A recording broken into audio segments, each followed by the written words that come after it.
How's it going, Mr. C? It's good. Good. My name's Braden. I'm a student physical therapist working under Dr. Sykes. I'm going to be working with you today. Okay.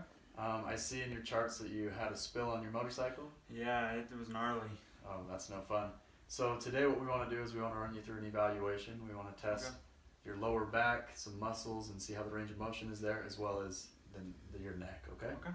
And in order for me to do this, and to be able to evaluate and diagnose, what's going on, I'm going to need to be able to place my hands on your neck region and your lower back. Is that okay with you? Yeah. Okay, perfect. And then also, in order for me to be able to see what's going on, would you mind taking your shirt off so we can get a good look at how things are working? Yep. Okay. And then the first thing we want to do is we want to test your lumbar flexion, so that lower back. So I'm going to have you stand up, and if you don't mind taking a few steps over this way, we're going to face the wall. Okay. So just with your feet, nice shoulder width apart, just looking forward. Just want to see you try to bend over and touch your toes. Good. Any pain with that? Okay, I'm going to apply just a little bit of pressure. Okay, come back up for me. Okay. Perfect. And then I'm going to grab these dual inclinometers to measure, how things are moving. So do you mind just bringing your pants down just a little bit so I can get it on the landmarks? Okay, and the landmark I'm going to be using is your T12 vertebrae and your S2. Okay. Okay. So again, I'm going to be placing these on your lower back. Is that okay? Yep. Perfect. Just zero them out for us. Okay, I'm going to have you bend over, try to touch your toes. Okay, come back up. See, it's 65 and 25. So that's 40 degrees. The normal range of motion for lumbar flexion is 0 to 50 degrees. So that's good. And then I'm going to have you take a seat right here facing the windows over there. What we're going to do is we're going to test your cervical rotation. And we're going to test your rotation to the right side. Okay, so I'm going to have you try to look over your right shoulder. Okay, any pain with that? Okay, do it one more time for me and apply a little bit of overpressure. A little stretch. Okay, go back forward. Step up here on the stool. So the axis is going to be the top of his head. The arms are going to be facing over his nose, and then we're going to follow his nose as he rotates. Hold on, look forward for me. Okay, if you want to rotate. Which way? To the right. Okay, good.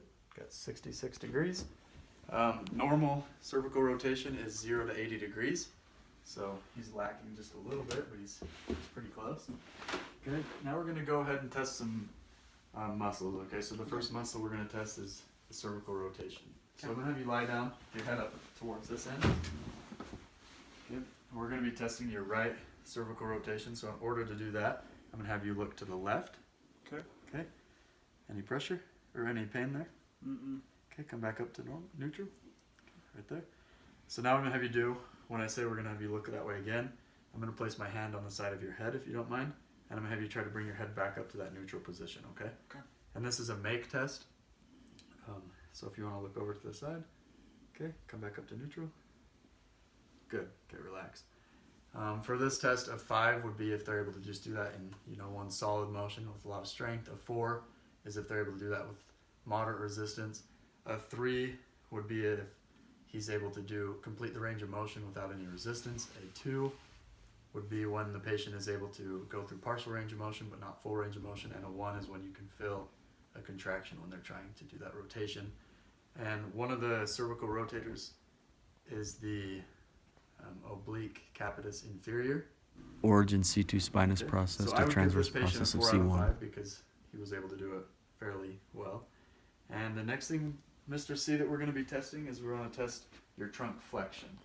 Okay, so that's going to be testing your rectus abdominis. That muscle goes from your pubic symphysis to your xiphoid process and the costal cartilage of ribs 5 through 7.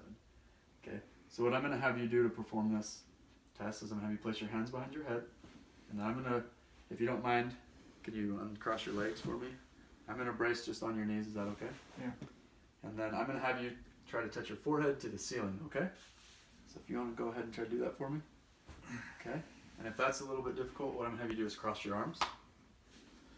Try to do that again. Okay, still a little tough. Let's have you put your hands to the side and then see if you're able to touch your forehead to the ceiling.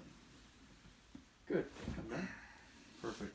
So I would give Mr. C a 3 because he was able to clear the inferior angle of his scapula with his hands to the side. A 5 would be with his arms above his head. A 4 with the arms crossed.